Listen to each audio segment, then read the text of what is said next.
我了解到，其实你从帮人写情书、申请 QQ 号，还有倒卖大米，17岁北漂到了北京，其实你的这个路径非常的小众啊。当时就觉得这个事情很有意思。那你退学，家人反对吗？我们家呢，其实还比较开明，高峰的时候大概一个月能赚9万美金。今天这个行业啊，其实道德准则比较低，红利都被你吃尽了。那我们这代人该怎么办？你在体验和细心观察这个生活中，你会发现有很多没有被人满足的需求。牛市已经开始了，还是说可能会有一个牛市依然在前面？你今天买的东西可能都跟美元相关，我没有办法去做这样的判断或者评断。真的还不一定是影响到我们比特币圈子的，它影响所有的交易员，精神病应该很多了。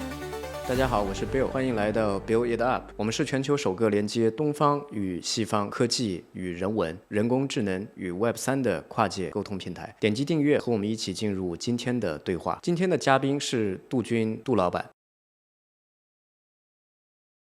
大家应该都了解，杜老板是区块链和数字资产领域非常知名的企业家和投资人。他早年就开始在 Web 1.0阶段互联网行业崭露头角，随后到了 Web 3，创立了火币网，成为了当时全球领先的加密货币交易所。除了火币呢，他还创办了金策财经和节点资本，投资了很多知名的区块链项目。现在杜老板是星火科技的 CEO， 还在积极推动数字资产行业的发展，从白手起家到成为币圈的重要人物。我可以说他的创业之路充满了大胆的决策和行业的影响力。杜老板你好，欢迎来到我们的节目。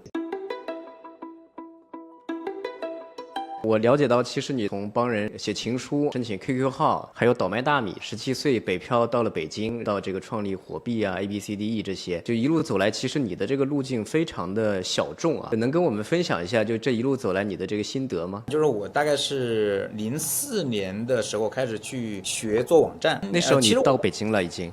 没有，我大概是在99年第一次接触互联网，就是去网吧打游戏、打红警，然后到了2002年开始去学会泡论坛，在那个时候呢，认识了一个域名论坛，叫易域网，就姚劲波创办的。那是他在做58之前的啊，对，做58之前。然后到了04年吧，学会了做网站，因为那时候觉得做网站蛮不错的，所以当时有人带着我一块做。那你当时是怎么学的？是买了本书吗？从计算机世界上有网友教知道怎么去买域名啊，投资域名啊。所以人生也注册了第一个域名叫洗户，我就想买一个洗户.com，那发现这个域名当时他需要2万块钱卖给我，注册一个域名只需要300多人民币，而你要卖给我要卖2万块，当时就觉得这个事情很有意思，然后就去学习域名投资。那你跟蔡文胜算是同一批吗？他比我早，他应该是更早一批。我们是中国第2一代玩域名，就投资域名的。那有了域名之后呢，你泡论坛，其实你就想做一个网站试一试，所以我们就学怎么去做网站。然后呢，做网站的时候呢，刚好遇到几个高手，教我们怎么去做流量。因为我又喜欢泡论坛，所以我当时就做了一个自己的一个小论坛。做论坛的时候呢，就接触到了 Discuss 这个论坛软件。我特别喜欢在论坛里面去发问，因为我完全没有计算机基础，所以说我在 Discuss 论坛里面经常去发帖。发帖的时候呢，就认识 Discuss 官方的一些人员。到了07年的2月份吧，当时我就看到 Discuss 官方论坛有一个招聘，我就找里面的人把我推荐进去。那是在北京了？对，那是在北京。05年我退学去了北京。当时你退学，家人反对吗？那时候退学不是很流行呢。我们家呢其实还比较开明，所以我妈呢其实完全没有在意这个事情，因为她觉得我通过去注册域名、去卖域名和这个建网站已经赚了一些钱，她觉得你能养活自己。我们俩谈过一次，她就问我说你要做什么？那时候我们还叫网瘾少年。我说我想去网吧打游戏。她说那你又不回学校，你又不去打游戏，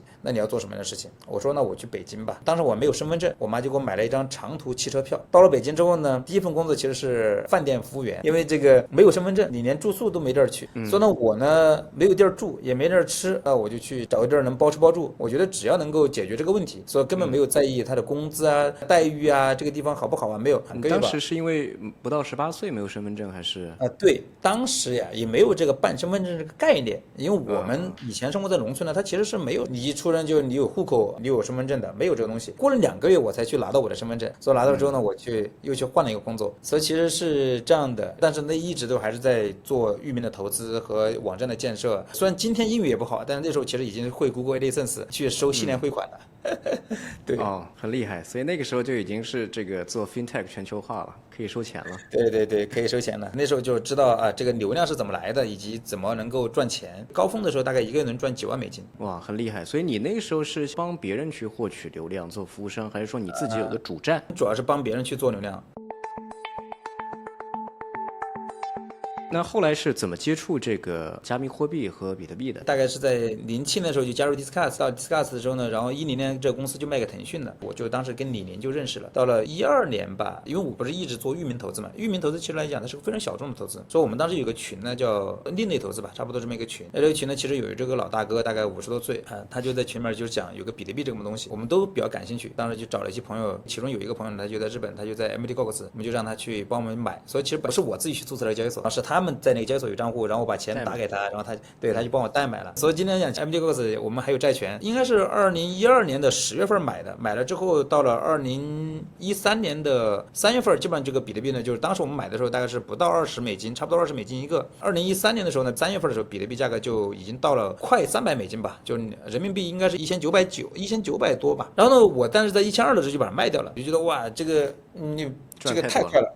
对，赚太多了，太快了。为什么一个东西能够快速的去涨这么多？研究一下之后呢，其实也没有研究明白。它不像今天有这么多的学习网站，有这么多资料 ，ChatGPT 啊，那时候其实中文的这个资料论坛也没有。到了4月份呢，然后李宁呢就来找我说，他准备做这个新的项目，做一个比特币交易所。当时有一天中午呢，我在北京的英科大厦上班，中午的时候他叫我过去吃饭，在怡泉汇，怡泉汇那栋大楼里面诞生了2家数字货币顶级公司，一家叫火币，一家叫 OK。那你就说，我觉得你知道比特币吗？我说我这玩意儿我知道啊，我说这个东西价格涨得太快了，我说跟传销一样的。他看我这个话呢，然后我们俩他说我们走着吃饭，然后我们就去吃饭去。吃饭的过程中呢，我们就聊了一些比特币的一些东西。然后就说你觉得我们做个交易所怎么样？因为如果自己去买，觉得这个风险太高。哎，我觉得这个有意思啊，因为当时我看呢，比特币中国啊，它其实是用一个论坛程序改的，而我呢是做产品经理出身的，我就觉得这个东西，我说我可以做个比它更好。这个一拍即合呢，老李说那我们也来做市场，其实是做火币就这么来的。我们的这个原来 Discuss 的2个老板呢，也就投了我们。对，我今天也看了你的 Twitter，好像就是你身边这些长期的合作伙伴，只有上车的，没有下车的。这是我也是最在意的一个事情，就是我觉得不能去 PUA 别人，一定要感恩。我从农村到北京到新加坡，从最早的这个懵懵懂懂到今天去做一些自己的事情，我其实核心还真的就是第一学习。当时跟我一块玩域名的也挺多的，跟我一块玩投资比特币的也挺多的，但真的能把这个爱好变成事业的，我觉得这是非常幸运的一件事情。第二呢，其实我觉得这个幸运过程中，其实我一直都有人带着我，一直都有人去帮我。这核心还是这样，真的就是要玩到这块去呢，我觉得就是不要去主动去伤害别人，不要想着去伤害别人，并且有一颗感恩的心，那我觉得那人生道路会顺风很多。说到这个价值观的话，你怎么看？就这2天 GPS 和这个 Shell 这2个币背后，就大家各种纷纷扰扰的这个消息啊，分成2个角度啊。不讨人喜欢的角度呢，今天这个行业啊，其实道德准则比较低，法律呢基本上它处于一个无监管状态。我们很多这个散户啊，就期待做商业也好，还是说项目方也好，比较较高的这种道德准则呢，我觉得其实是比较难的。我觉得这里面能够去做的，就是真的还是要去投资一些自己能看得懂的项目。与其去抱怨别人呢，其实我觉得其实还是可以更多的去提升一下自我的这种学习能力。很多散户他不这么想，觉得很多时候我亏了钱嘛，我赚的钱就是我的，得有人负责。对，我赚的钱，我觉得我的投资能力，我的眼光很强。我亏了钱呢，肯定是有人割我韭菜了。但从另外一个角度来讲呢，就是我一直很讨厌这个 Tape2，也很讨厌这个 Meme 这样的这个产品，觉得他们并没有创造什么太大的价值。但是这个价值呢，要分成多面性。对于投资来讲，我觉得这个价值相对比较小的，但对于行业来讲，可能是吸引了更多的圈外用户来去使用 Crypto， 我觉得这个没有什么问题。但是呢，今天来讲，交易所也好，机构啊，都被这种东西给裹挟了。因为交易所也希望说更多的韭菜能来玩，对吧？对，所以其实交易所和投资机构应该要起到一些引导性的作用。而现在的这个交易所，谁有用户我就上谁，不管你用户怎么来的。对，不管你用户怎么来的，不管这个项目有没有价值，投资机构也是一样的，没有几个人去比说我投的这个项目3年之后还存在，4年之后还存在，大家比的什么？我们投了一个项目上了交易所，最近这一个周期我们有8个项目上了交易所，有3个上了某某某，有4个是百倍币，就他没有去思考一下这个项目创造的社会价值和行业价值。其实做火币的时候也是这么想的，我们也会去想，我们去做一些 KPI 的时候也会去设置这个东西。做 ABCD 的时候，为什么 ABCD 到今天为止，我认为它也会遇到一些困难的原因，就是我在黑 ABC 内部讲，就你不要天天讲啊，这个项目马上要 TG 了，我们要去投，这个项目谁投了，我们要去投。你的 memo 上面能不能写就写几句话，它到底创造了什么价值，它的商业闭环到底是什么东西。所以大家现在其实很多人都已经被这种流量所裹挟了，没有形成所谓的正确的价值观。我觉得这种东西对于行业来讲是一种灾难。我觉得对于散户，尤其是对于华语散户来讲，能够做到这一点反省是挺难的。别说这个币圈了，包括就比如说买房，对吧？房价跌了，那小区里面住户就去直接砸这个售楼处了。这个好像是华语区就是对于这个投资者，对于这个项目方某种意义上要有一个刚兑的几百年的这么一个 mindset。这个我觉得可能跟我们从小的教育有个相关。你说的这个华人这个概念挺好的，因为其实你如果投资了，其实政府是要兜底的，也不叫兜底吧，就是政府是要对这个东西产生责任的。所以其实我觉得都是被从小的这种大政府主义给保护的太好了，觉得我们总会有人兜底。你投资了那么多项目啊，你觉得这个怎么判断一个项目值不值得投？什么样的创始人是你一定不投的？我先不说什么样的投吧，我觉得什么样的不投其实比较容易因为这个东西呢，我觉得第一黄赌毒不投，第二呢，我觉得就是道德上的一些瑕疵的不投。我就很难想象，如果你对你的老婆、对你的家人都不好，你怎么对我好？因为都是合伙人，他只是你生活中的合伙人，我们是你事业上的合伙人而已。我觉得这是两个最明显的因为其他的判断项目什么有没有价值，我觉得这个东西有很多标准。但我觉得我们什么样的去判断就一个项目好不好，或者一个团队要不要投呢？我觉得我们还是要判断两个事情。在行业早期的时候呢，我们会判断这个事儿值不值得投。偏成熟的赛道对团队的这个判断会更重一些。如果这个赛道没有充分的竞争，也就是你只要能够意识到这个赛道，我就会投你，你就有机会。这个赛道充分竞争的情况下呢，那我就会对团队的要求非常高。这个东西呢，其实本身是来自于我自身的一些创业经验。我不认为当时的火币的这个几个 founder 是最好的 founder， 是最强的 founder， 但是呢，那个时候没人去做，所以说我们是有机会把它做起来的。今天这个行业赛道足够白热化竞争的，你再去做一个比特币交易所，你要有非常丰富的背景、履历、经验，你才有机会在里面争一争。赛道不充分的竞争的时候，我觉得我看赛道，只要你在赛道里面，我都会投你。但是呢，在一个充分赛道里面，那你就要团队要足够优秀、足够强。